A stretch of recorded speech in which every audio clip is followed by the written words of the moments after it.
모세가 십계명 돌판을 가지고 시내산에서 내려올 때 40일 동안을 모세가 그 시내산 위에 있었기 때문에 얼굴에서 광채가 났습니다. 옛날 성화를 보면 예수님을 비롯해서 성자들의 모습을 표현할 때 그 그림에 항상 뒤에 이렇게 쟁반처럼 둥근 달처럼 뒤에 표시한 것을 볼 수 있습니다. 그게 무슨 표시냐면 광채죠. 광채가 난다. 근데 어떤 면에서 보면 좀 유치해요. 광채 나는 걸 꼭 그렇게밖에 표현을 못하냐. 그러나 인간의 그림의 한계고 인간의 표현의 한계죠. 영적인 것을 인간적으로 드러내는 것의 한계가 쟁반같이 둥근 달 만드는 그 수준입니다. 어쨌든 모세 얼굴에 광채가 났습니다. 그래서 이스라엘 백성들이 모세의 모습을 보고 두려워했다. 오늘 말씀 7절 하반절에 보면 모세의 얼굴에 없어질 영광 때문에도 그 얼굴을 주목하지 못했다. 굉장히 두려워한 거예요. 그러니까 제가 지금 여기 불 받아서 빛나는 거하고는 틀려요. 정말 빛이 난 거예요. 너무너무 두려워가지고 그래서 모세가 어떻게 했냐면 수건을 썼습니다. 수건. 왜냐면 얼굴에 광채가 나니까 사람들이 두려워하니까 다가오지 못하니까. 그래서 수건을 쓴 그 모세의 얼굴을 볼 때마다 사람들이 어떻게 생각하냐면 모세가 하나님을 만났구나. 하나님을 만나서 저렇게 얼굴에 광채가 나는 걸 우리가 두려워하니까 가리고 다니는구나. 자, 그런데 시간이 지나가요. 시간이 지나가면서 어떤 일이 발생을 하느냐면 이 광채가 서서히 사라지는 거예요. 이 광채가 영원히 가는 게 아니거든요. 그래서 유진 피러슨 목사님의 메시지라는 성경을 보면 이렇게 적었습니다. 13절부터 내용을 의역하면 이렇게 됩니다. 모세는 자기 얼굴에 나타난 영광이 사라져가는 것을 이스라엘 자손이 알아채지 못하게 하려고 수건을 썼습니다. 그래서 그들은 알아채지 못했습니다. 그들은 그때에도 알아채지 못했지만 지금도 알아채지 못하고 있습니다. 그렇게 번역을 했어요. 다시 말하면 모세에게 고민이 하나 생긴 거예요. 원래는 수건을 쓴 이유가 뭐예요? 얼굴에 빛이 나니까, 사람들이 두려워하니까 수건을 썼는데 이제 광채가 서서히 사라지기 시작하니까 원래 수건을 썼던 그 이유는 바뀌고 이제는 오히려 수건을 벗을 수 없게 된 거예요. 왜냐하면 백성들은 모세의 그 수건 두른 얼굴을 볼 때마다 기대를 한 거죠. 모세가 하나님을 만났구나. 근데 수건을 벗었을 때 광채가 사라진 모습을 보면 광채가 사라졌네. 하나님의 영광이 모세를 떠났네. 모세는 이제 더 이상 영적인 권세를 갖고 있지 않네. 하나님이 더 이상 모세하고 같이 있지 않는가 봐. 그럴까 봐 모세가 염려가 되는 거예요.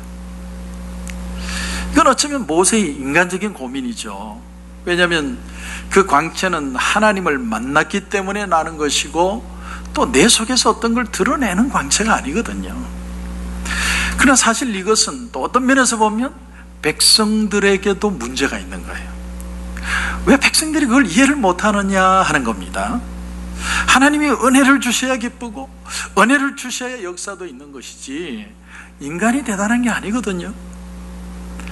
그 광채라는 것이 무슨 모세가 위대하기 때문에 그런 것도 아니고 모세 속에 무슨 능력이 있어서 드러나는 것도 아니고 모세가 하나님과 함께 있었다는 이유 하나만으로 하나님의 영광의 기운이 묻어서 나는 건데 왜 백성들은 영적인 지도자가 한 번 능력을 행하든 어떤 은혜를 경험하면 늘 그래야 된다고 생각합니다.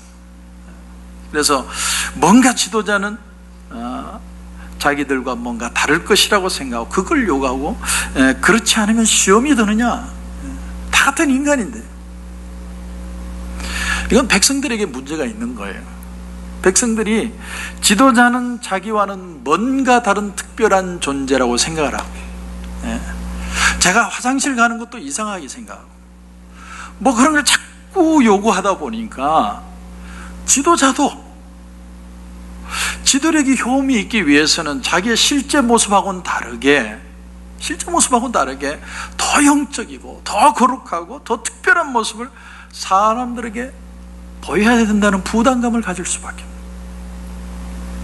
이제 모세는 오히려 한때 그의 얼굴에 영광이 비쳤다는 사실이 오히려 부담으로 다가오기 시작했어요. 차라리 그 일이 없었으면 좋았을 텐데, 그의 얼굴에 한때 광채가 났다는 사실이 이제 그걸 유지하지 않으면 백성들이 시험 들 것 같아요. 모세가 언제 수건을 벗었을까, 아니면 죽을 때까지 수건을 둘렀을까 우리는 알 수 없지만 모세의 평생 고민. 연예인들이요, 인기가 절정일 때 가장 두려워한다. 왜냐하면 그때부터는 떨어지는 것밖에 없어요. 그래서 최근에 이효리라는 한국 가수가 컴백을 했는데, 컴백을 하기 전에 많은 연예 프로그램에 출연을 해서 막 이렇게 요가도 보여주고, 또 효린의 민박 그래가지고 자기 집을 한 번도 오픈한 적이 없는데 자기 집을 오픈해가지고 자기 집 사는 것도 보여주고, 그 이상순이라는 남자와 사는 모습도 보여주고, 별의별 걸 다 보여주고 노래로 컴백을 했는데 노래가 그만 50위 밖으로 밀려났어요. 이 이효리가 사라졌어요. 어디로 간지 몰라요. 그러니까 인기에 대한 그리움으로 다시 컴백을 했는데 사람들은 그걸 몰라요. 그리고 요즘 사람들은요, 2, 3년만 어디 사라졌다가 나타나면 쟤 누구니? 사람들이 몰라본대요. 모세도 자기 얼굴에 한때 광채가 있었습니다. 그게 좋았는데, 그때는 너무 기쁘고 참 무언가 모를 하나님의 은혜였는데, 그 광채가 지속될 수 있는 것이 아니라면 이제는 부담이 돼가지고 그걸 사람들에게 본의 아니게 숨기고 다닐 수밖에 없는 그런 부담감.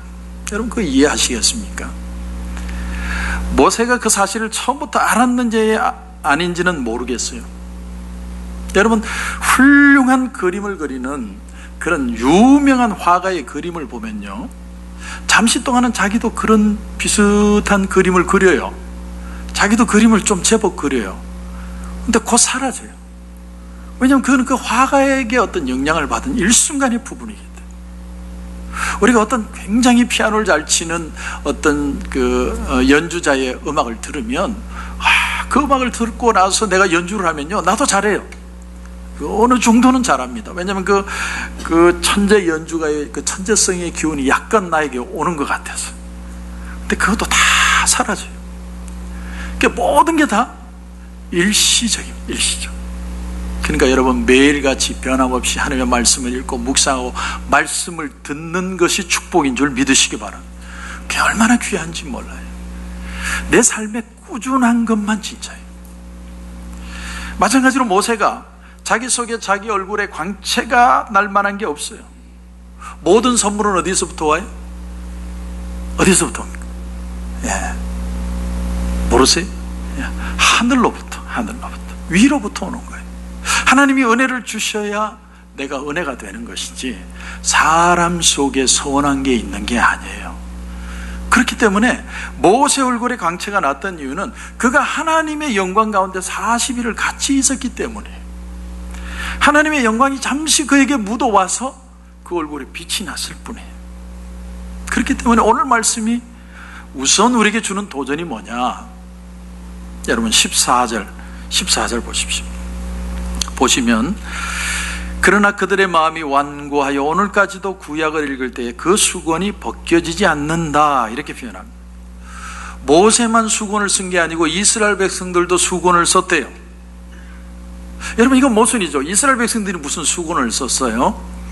그런데 모세가 수건을 쓰고 자기의 모습을 감추니까 그 두려움과 염려가 이스라엘 백성들의 똑같은 꼬집과 오해와 편견의 모습으로 남아있다, 영향을 줬다. 여러분, 내가 두려워하고 편견을 가지고 있는 건 다른 사람에게도 영향을 끼쳐. 내가 자유하지 못하면 내 주변에 있는 사람들이 자유할 수가 없어요. 그러므로 오늘 말씀이 우리에게 주는 진정한 해결법이 뭐냐? 여러분 16절 보십시오. 16절 보시면 그러나 언제든지 주께로 돌아가면 그 수건이 어떻게 된다고 그래요? 벗겨지리라. 주는 영이시니 주의 영이 계신 곳에는 뭐가 있어요? 자유가 있느니라. 할렐루야. 이 자유, 주의 영이 함께하는 자유, 이게 놀라운 거예요. 이게 우리 그리스도의 기독교의 가장 중요한 은혜 중에 하나예요. 주의 영이란, 주가 영이라는 표현은 성경 중에 여기에 딱 한 번 나와요. 근데 원문을 보면 여기 한 구절이 더 들어가 있어요. 주가 지금 영이다. 주님이 지금 영이래요. 여러분, 주님이 왜 영인가? 여러분, 이건 대단한 기독론입니다. 대단한 기독론. 주님은 지금 어디 계세요? 예수님 어디 계십니까? 모르시는 거예요. 대답하기 싫어요. 주님은 지금 하나님 보좌 우편에 있어요. 신령한 부활체가 되셨기 때문에 누구 속에 들어갈 수 없어요. 그게 기독교의 원리예요. 그러면 우리 속에 주의 영이 있다는 말, 예수 그리스도가 살아계신다는 말이 무슨 말이냐? 우리 속에 누가 계세요? 성령님. 성령이 끊임없이 예수 그리스도를 생각나게 하기 때문에 주의 영이 우리 속에 계심으로 예수가 우리 속에 계시다고 말하는 거예요. 근데 사람들은 어떻습니까?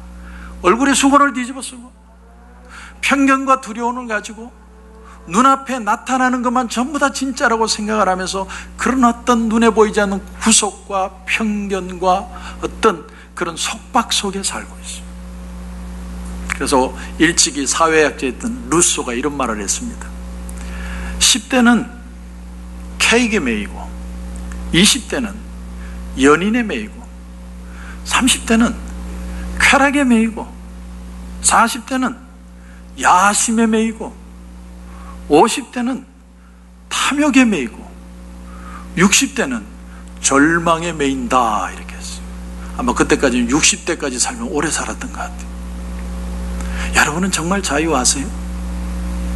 근데 지금 바로 이 시간 어떻다는 말이에요? 성령께서 영원한 광채로 우리 가운데 계신다. 그러므로 자유하라, 자유하라. 오늘 말씀이 우리에게 가르치는 건 뭐냐면 자유의 힘이에요. 우리의 마음의 두려움과 편견과 염려와 걱정과 불신앙으로부터 이제는 자유해야 돼요. 누구를 통해서? 주의 영을 통해서, 예수 그리스도의 은혜를 통해서.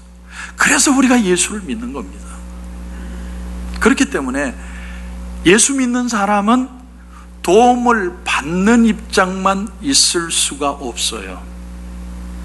왜 하나님께서 사르밧 과부에게 뭔가 자기가 갖고 있는 마지막 밀가루, 마지막 남은 그 기름으로 하나님의 종을 대접하라고 했을까? 왜 과부의 2렙돈을 보시면서 주님이 야 가서 너나 먹는 거에 써라고 말하지 않고 그 헌금하는 걸 그대로 지켜보셨을까? 왜 예수님은 보리떡 5개와 물고기 2마리 겨우 아이 도시락 하나 그것조차도 주님께 드리게 함으로 5,000명을 먹이는 기적을 일으키게 하신 것일까? 여러분, 하나님은요 당신의 백성 중에 어느 누구도 그저 남에게 도움만을 받는 입장에 있는 걸 원치 않으세요. 이 세상에 어느 누구도 너무 가난하기 때문에 남에게 늘 받아야 된다든지, 너무 약하기 때문에 남의 도움을 받아야 된다든지 그런 사람은 없어요. 아주 중요한 원리입니다. 믿음이 없이는 우리가 깨달을 수 없는 거예요. 세상의 철학은 그렇지 않아요. 세상의 철학은요 어떤 사람을 불쌍하다, 가난하다, 도움이 필요하다 딱 정해놓고는 계속 그 사람은 불쌍한 사람, 그 사람이 발전하고 변화되고 극복할 것은 절대로 인정하지 않아요. 어떻게 보면 그건 너무나 인본적이고 너무나 그 당사자를 모독하는 거예요. 사람은 발전할 수 있어요. 이 세상의 어느 민족도 어느 나라도 너무 가난해가지고 남의 도움을 늘 받아야만 되는 그런 나라는 없습니다. 그런 생각은 도움이 안 돼요. 그런 생각을 심어주는 게 인본주의. 믿음의 원리는 지극히 작은 것이라도 심으라는 거예요. 우리가 선교지에 교회를 세우는 것도 무조건 다 퍼주는 게 아니에요. 우리가 도와줄 수 있는 부분이 있고 그들이 스스로 일어서야 될 몫이 있어요. 그냥 다 바꿔주는 게 선교가 아닙니다. 스스로 일어날 능력이 있어서 그들도 누군가를 도울 수 있는 자로 바뀌는 것을 기도하는 거예요. 겨자씨라도 심어라. 심으면 큰 나무가 될 수 있다. 지극히 작은 것이라도 베풀어라. 그러면 30배, 60배, 100배로 갚아주리라. 풍성해지고 가난을 극복하고 자신의 능력의 한계를 극복하는 것은 그것을 심고 그것을 베풀고 그것을 나누어 줄 때 일어날 수 있는 축복이라는 거예요. 이방의 사르밧 가부를 엘리야 선지자가 찾아갔을 때 자기가 원해 찾아간 건 아니죠. 하나님의 인도를 받아서 가다 보니까 자기를 공개하기 위해서 준비된 사람이요, 가장 가난한 사람이었어요.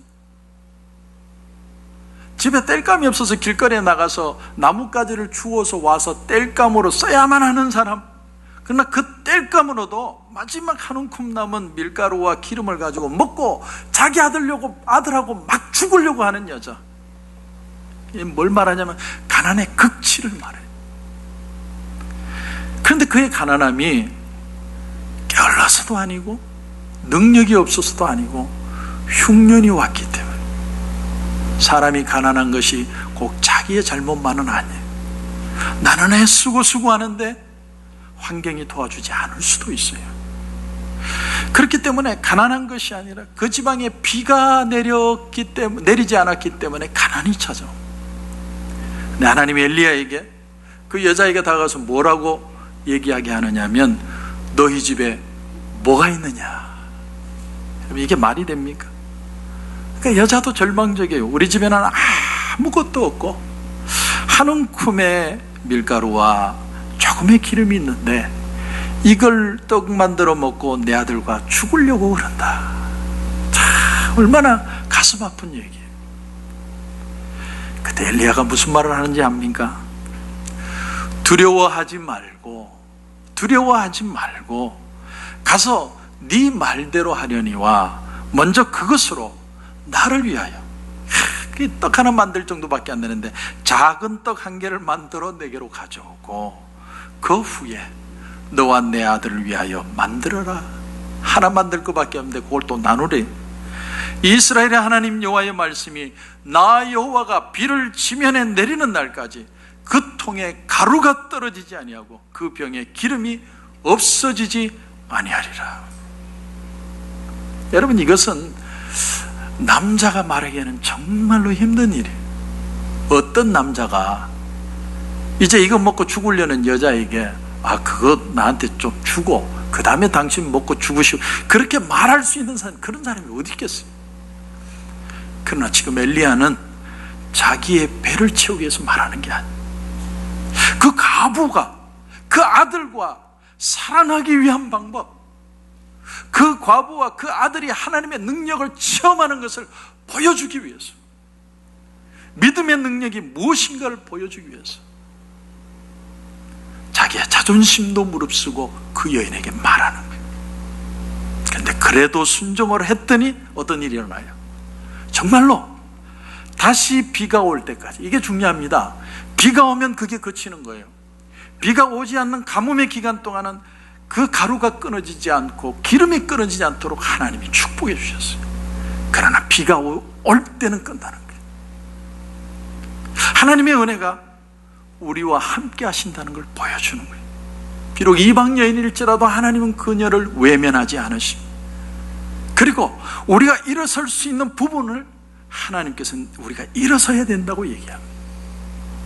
주는 영이시기 때문에, 내 속에 계시기 때문에 두려워하고 염려하고 불안하고 걱정해하지 말아라. 이 사도 바울의 논리입니다. 오늘 이 수건이 상징하는 게 뭐냐? 수건이 말하는 게 뭐냐? 우리가 신앙생활 하다 보면 우리가 사람들 앞에서 내 실제 모습보다도 더 거룩하고 더 영적이고 더 신령한 사람인 것처럼 행동하고 싶은 그런 유혹이 들 때가 있어요. 실제로 그런 모습을 많이 보여온 사람일수록 더 그런 유혹이 많아요.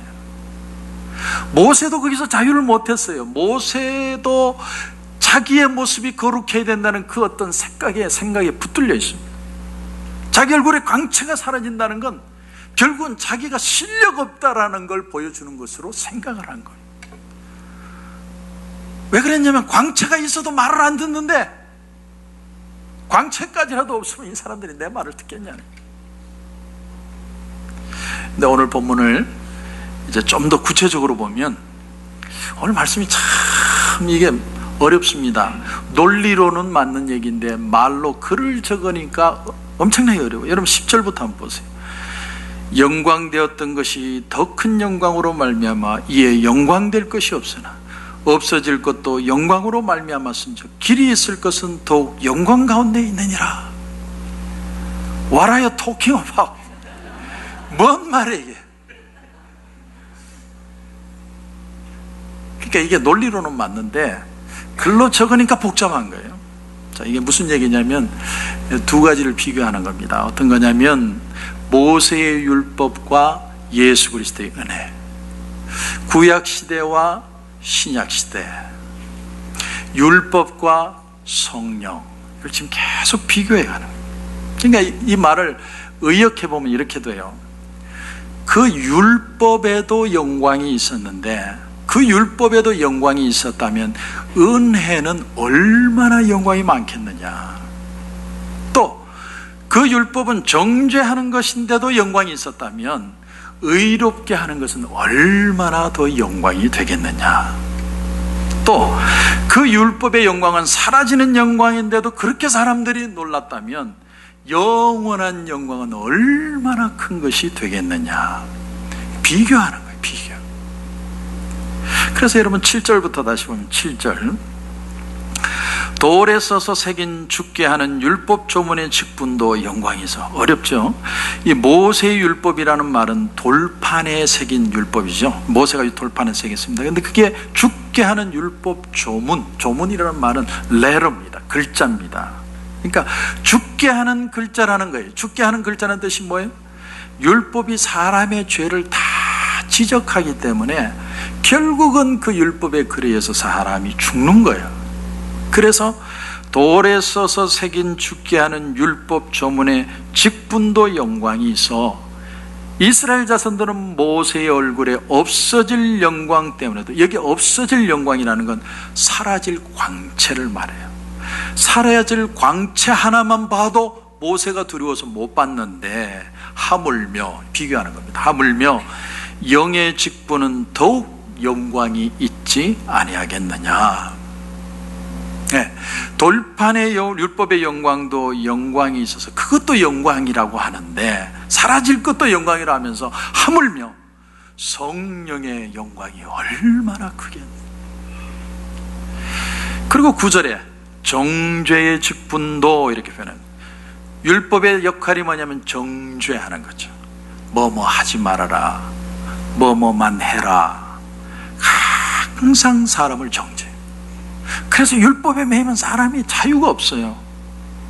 근데 정죄의 직분도 영광이 있은즉 의의 직분은 영광이 더욱 넘치리라. 여러분, 복음은요, 예수 그리스도의 복음은 정죄하는 게 아니고 의롭다고 칭해주는 거예요. 할렐루야. 예수님이 우리를 의롭다고 칭해줘요. 보면 아니에요. 죄 많고 문제 많고 항상 쓰러지고 그런 사람이지만 의롭다고 칭해주는 거예요. 왜? 예수 그리스도의 보혈로. 그러니까 하나님이 뭘 보느냐? 그 사람을 보는 게 아니라 그 사람을 덮고 있는 예수 그리스도의 보혈을 보는 거예요. 그리고 10절에 영광되었던 것이, 영광되었다는 건 뭐냐면 모세를 말합니다.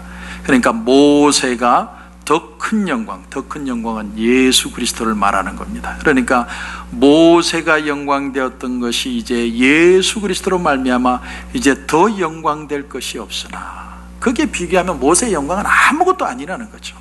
11절에 없어질 것도 영광으로 말미암았은즉, 모세의 얼굴의 광채도 사라질 것이지만 그게 하나님의 영광으로 말미암은 건데, 그것이 길이 있는 이유가 뭐냐면, 그러니까 여기는 없어질 것과 영원히 있을 것을 비교하는 거죠.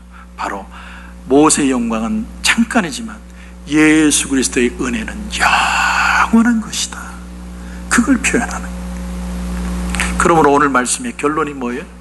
여러분 17절 18절 다시 보시면, 주는 영이시니 주의 영이 계신 곳에는 자유가 있느니라. 우리가 다 수건을 벗은 얼굴로 거울을 보는 것 같이 주의 영광을 보매 그와 같은 형상으로 변화하여 영광에서 영광에 이르니 곧 주의 영으로 말미암음이니라. 여러분, 신부가 결혼할 때 뭘 씁니까? 뒤집어 쓰는 걸 뭐라고 그러죠? 면사포. 그렇죠? 요즘은 하도 신식이라고 저들끼리 둘이서 그냥 팔짱 끼고 들어오는 애들도 있는데, 원래는 신부가 면사포를 쓰고 두 사람의 팔에 옆에 들러리에 부축을 받고 들어오는 거예요. 그게 원래 결혼의 의미입니다. 이렇게 들어오면 그 면사포를 누가 열어줍니까? 신랑이. 신랑이 면사포를 열어주면 그때 신랑의 얼굴을 보는 거예요. 자, 우리 속에 적용해 보면 어떤 습관이 있고 편견이 있고 열등의식이 있고 고정관념이 있고, 근데 이 모든 걸 다 벗겨서 주님과 만나게 하는 그 자유와 기쁨을 주는 분이 바로 주님 예수 그리스도밖에 없다. 여러분, 우리 인간 속에 스스로 자유할 수 있는 힘이 없어요. 착각하지 마세요. 내가 열심히 성경만 읽고 내가 열심히 의롭고 착하게 살면 내가 의로워지는 게 아니에요. 왜 그런 착각을 해요? 오직 그리스도께만 자유케 하는 역사가 있어요. 예수님의 말씀을 믿고 그를 영접하고 그를 따르고 그의 죄자가 되는 순간에 자유하는 역사가 일어나게 됩니다. 그러므로 구원받는다는 건 무슨 뜻이냐? 모든 것에서 자유하는 거예요. 자유하는 거예요. 죄로부터 자유하고 사망으로부터도 자유하고 저주로부터도 자유하고 사단의 권세로부터 자유하고 율법과 진노로부터도 자유하고, 이 온전한 자유 안에 사는 것, 그것이 바로 그리스도인의 모습이고 그리스도인의 속성. 이걸 다른 말로 하면 본어게인 한다고 그래요. 예수님이 니고데모에게 뭐라고 그래요? 네가 물과 성령으로 본어게인 하지 않으면 하나님 나라에 들어갈 수 없다. 그런데 이건 좀 더 나가면 어떤 의미가 되냐면 영원한 것에 매이는 걸 뜻합니다. 자유라는 건 영원한 것에 매여서 순간적인 것에 흔들리면서 견고하게 자유하는 걸 뜻합니다. 영원한 것에 매이지 않으면 순간적인 것에서 자유할 수 없습니다. 이런 얘기가 있어요. 내가 어느 회사에 말단 직원으로 들어갈 때는 내가 과장만 되면 자유할 것처럼 보여요. 그런데 과장이 되고 보니까 부장 되면 좋을 것 같아요. 부장 되고 보니까 이사가 자유로워 보여요. 이사 되고 보니까 사장이 되면 자유로울 것 같아요. 기어코 사장이 되었는데 책임이 너무 무거워서 자살해버리고 말이에요. 여러분, 자유함이 사장의 자리에 있는 게 아니고 회전 의자에 있는 게 아니에요. 내가 수위든 내가 사장이든 이 자리든 저 자리든 그런 건 아무 상관도 없어요. 지난주 목요일 아침에 제가 아침에 일찍이 펠로시홀에 들어가 보니까 지난주부터 알파였다고 알파 글씨도 붙여놓고 꽃도 막 붙여놨어요. 근데 알파에 L자가 떨어져서 아파 이랬어요. 아파. 뭐가 아픈지 모르겠지만. 근데 저쪽에 가서 냉장고 있는 쪽을 가보니까요, 참 정들었던 물건이 하나가 보이더라고요. 그게 뭐냐면 풀빛이에요. 제가 처음 개척할 때 어떤 분이 귀하게 사주신 풀빛, 강대상 작은 건데 그게 먼지가 소복이 쌓여가지고, 그래 그걸 꺼내가지고 알파 하는 그 자리 앞에 두고 반짝반짝하게 닦았어요. 왜냐하면 이건 내 역사거든요. 10년 동안 나하고 같이 돌아다녔어요. 우리 교회 본당이 없을 때도 끌려다니고, 본당이 있을 때도 처박힐지라도 같이 있고. 근데 그 강대상을 다 꺼내서 놓으니까 얼마나 마음이 기쁜지 몰라요. 비록 이쪽은 다 깨지고 이쪽은 이빨이 나가고, 그런데도 그게 나하고 같이 있었네요. 마치 내 모습 같았어요. 근데 이번 주 오늘부터 알파 강의할 때 이제 그 풀핏을 가지고 합니다. 너무도 기뻤어요. 너무나 감격스러워요. 여러분, 어떤 사람은요 5달란트 받은 사람이 있고, 어떤 사람은요 1달란트의 능력밖에 없는 사람이 있어요. 근데 하나님 앞에 항의하지 못해요. 왜 하나님 나는 5달란트 안 줬어요? 그게 아니라 내게 주신 것, 내 바운다리 안에서 그 속에서 감사하면서 내가 할 일을 하고 사는 거예요. 그게 행복이에요. My grace is sufficient for you. 내 은혜가 너에게 족하다. 우리는 자유를 얻는 자가 아니고 자유인으로 살아가는 하나님의 사람이 돼야 돼요. 피터 마샬 목사님, 지금은 작고하셨지만 미 상원 전속 목사님이었어요.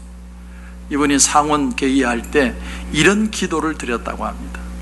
주여, 자유는 우리가 하고 싶은 대로 하는 권리가 아니라 옳은 일을 기쁘게 하는 기회라는 것을 알게 해 주시옵소서. 이제 우리가 이걸 배워야 돼요. 자유는 오직 그리스도 안에 묶이는 겁니다. 왜? 예수님은 영원하시기 때문에. 이제는 참 자유를 알고 참 자유를 지키고 그 자유 안에서 참으로 주의 은혜를 감사할 때 생명력이 넘치고 소망이 넘치고 그리고 창조적인 인간의 삶을 살아갈 수 있게 됩니다. 그런 은혜가 저와 여러분 가운데 넘치시기를 주님의 이름으로 축원합니다.